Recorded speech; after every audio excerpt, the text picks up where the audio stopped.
Dismayado jud kaayong mga OFW sa gobyerno karong panahon na. Kani bangag administration mao jud pinaka-white klaro na panggobyerno. Sa panahon sa una ni Tatay Digong, pag ingong repatriation, naipadala ng eroplano. Naipadala eroplano para sunduon ang mga OFW.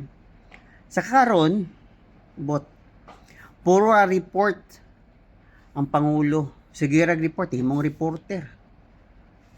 Karon sa aba ni siya nahimo siyang reporter, dapat mulihok siya as presidente. Giuna pa ang pa-picture taking dito sa Kamuning Bridge. Na dili man to importante. Mao lang ba to ang pinakadako ninyo nga proyekto? O nakalimtan ninyo ang mga OFW? Suma pa sa uban, giuna ang impeachment ni Inday Sara kesa sa repatriation sa mga OFW na naadiri sa Middle East. Suma, 1,416 ang naghangyo nga muuli sa Pilipinas magpa-repatriate. Pero 60 ra ang nakauli. And take note, Emirates Airlines ang gisakyan. Nga na Emirates Airlines, asa ang eroplano nagikan sa Pilipinas? Wa. Ang Emirates Airlines ang gisakyan kay dili man ang gobyerno ang nagbayad. Dili gobyerno ang nagbayad, kundi mao OFW to siya nga naiplano nga muuli magbakasyon sa Pilipinas apan wa na dayon tungod na cancel ang mga flights. Sa tinuod lang, nabay repatriation gyud nga nahitabo o mismo ang OFW ang nigasto sa paglupad sa Pilipinas. Wa gyud lami ni panggobyerno ha. He's a very weak president gyud. Wa kakasabot kung unsay importante, unsay prioridad niya. Abi ba nako og kaming mga OFW ang bayani, ang modernong bayani? Wa man. Wa jud mi naka-feel ng mga OFW na gobyerno nga galihok alang sa among kaayuhan.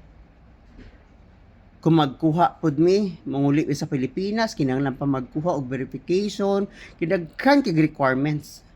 Pilipinas raman ni ang galisod-lisod kanamo. Kumulupad mi sila nasod, wa man di.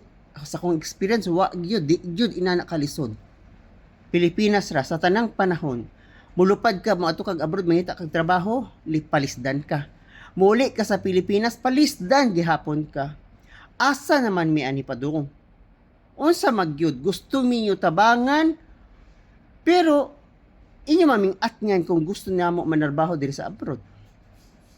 Na di mo ikahatag na mong trabaho? Wa. Busa ako, I would rather stay diri sa Middle East bisan pag naigera, bisan na apay mga missiles o mga drones ni abot diha. Kay kabalo mi sigurado ang among safety. Seguridad namo klaro kaayo. Kay ang gobyerno diri wa gapabaya namo. Kay kung uli pa sa Pilipinas, wa tuod missile pero mamatay mi sa gutom. Kay wa man mi makuha hinabang gikan sa gobyerno. Maayo raman ang gobyerno maghulat sa amo ang remittances. Sumaago ng problema pamanggani si Bongbong Marcos ang nahitabo karon diri sa Middle East kay tungod sa unsay mahitabo sa mga remittances namo. Nabuang giuna siyang pangutok ang amo ang remittances, nabutang siyang panghunahuna ang remittances pero wa niya maisip ang amo ang kahimtang. Pero pasalamaton mi nga nami diri sa UAE. Kusgan ug labaw sa tanan, maayo ang gobyerno. Wa mi gipasagdi. Busa, mas maayo pa magstay mi diri sa panahon karon nga naisamok kaysa mauli mi sa Pilipinas. Lisod ang sitwasyon sa ani nga panggobyerno.